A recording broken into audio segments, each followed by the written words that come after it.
তাহলে আপনি কি দেশে আপনাদের এলাকার জন্য কি উন্নয়ন করবেন? আমি এলাকার জন্য উন্নয়ন করতে চাচ্ছি যে যেগুলো মেয়ে অন্য ছাড়া বেড়ায় তাদেরকে খোলামেলা বেড়ার জন্য অনুরোধ করব। আর এবং যেগুলো স্কুলে আছে যারা ছোট ছোট বাচ্চাদেরকে নিয়ে যায় মাগুলা, সেই থাকে ছেলে দেখার জন্য যত স্যারকে দেখার জন্য যায়, তাদেরকে অনুরোধ করব তারা যেন সেভাবে ব্যবস্থা করে দেখার জন্য। এটাই আর কি। আর কিছু জানতে চান আপনি? আপনি যে যে কথাটা বললেন স্যার, বলেন। এই বিষয়ে যদি মেয়ের বাবা মা জানে তাহলে তো নিশ্চয়ই আপনার পক্ষে না, এই যে একটা কথা বললেন, তাদের বাস দিবে আমাদের না, আমরা চাবো যে বাসটা যেন 6 হাত হয় অথবা 2 হাত হয়।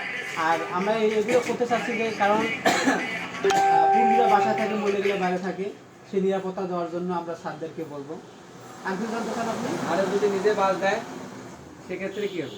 তাদেরকে 220 টাকার একটা মনে করো উপহার হিসাবে একটা যে কোনো একটা আমেরিকা থেকে নিয়ে এসে তাদেরকে উপহার করবো। এই টাকাটা আনাইয়া বসার মানে ব্যবস্থা কোথায় করছেন স্যার? এটা তো আপনার খাগড়াছড়ি বান্দাবনে করছি। আর কিছু জানতে চান আপনি? না এই মুহূর্তে আজকে আমার সময় নেই, আমি চলে যাবো। অনেকগুলো লোক বুঝতে পারছি আপনার ভয় বার করছে নিশ্চিত। না না, আমার ঢুকবে কেন? আপনি চিন্তা না করে দেখেন।